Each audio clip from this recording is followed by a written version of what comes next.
Февраль айында халкыбызның бик күп күренекле шәхесләре туган. Алар арасында Муса Җәлил дә бар. Советлар Союзы герое, Ленин премиясе лауреаты, 20-нче гасыр татар шигъриятенең үсеш юлларын билгеләгән шагыйрь, җәмәгать эшлеклесе, Бөек Ватан сугышының легендар каһарманы Муса Җәлилгә багышлап ел сайын Җәлил укулары конкурсы үткәрелә.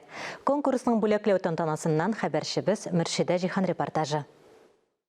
Татар телендә сөйләшәм мин, җырлыйм, дуга кылам. Сезне дә ана телендә сөйләшергә чакырам.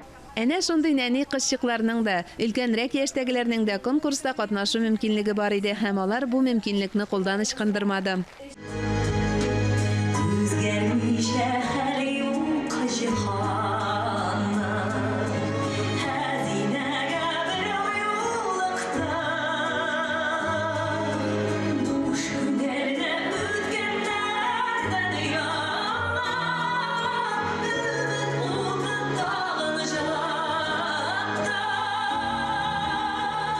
Бәйгенең беренче этабы 2021 елның 10 ноябренә кадәр Татарстан Республикасы районнарында Россия Федерациясенең 38 төбәгендә һәм 7 чит илдәге татар иҗтимагый оешмаларында уздырылды.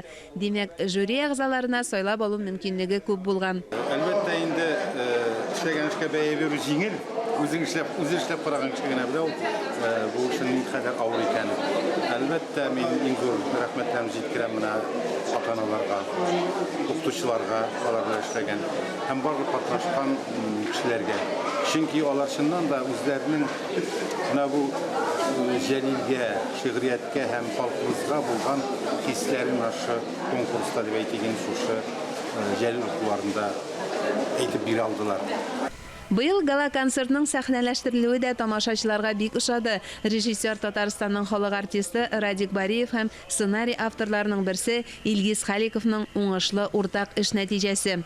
Аның концептуаль караш дигәндә мин төп басымны шисе килде. Муса Җәлилнең иҗатында иң югары ноктаны алып торган ул мабит дәфтәрләренә һәм аның тарихына. Чөнки әлеге цикллар өчен без беләбез, ул Ленин премиясе лауреаты була. Һәм инде менә шушы мабит дәфтәрләренең ничек туган иленә кайтуы тарихы, нинди шәхесләр белән ул бәйле.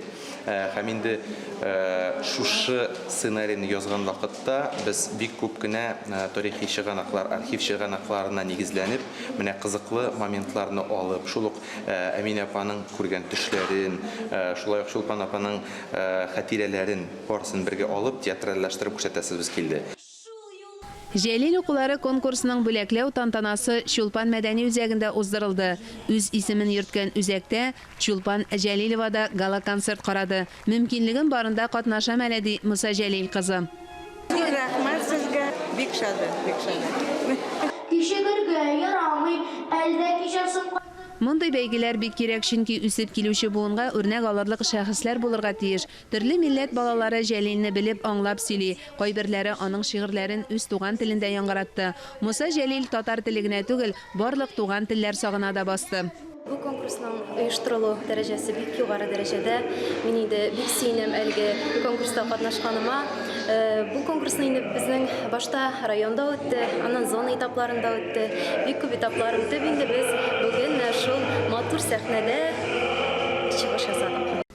Катнашучыларга китаплар һәм ничәнче урын алуларына карап акчалата бүләк бирелде.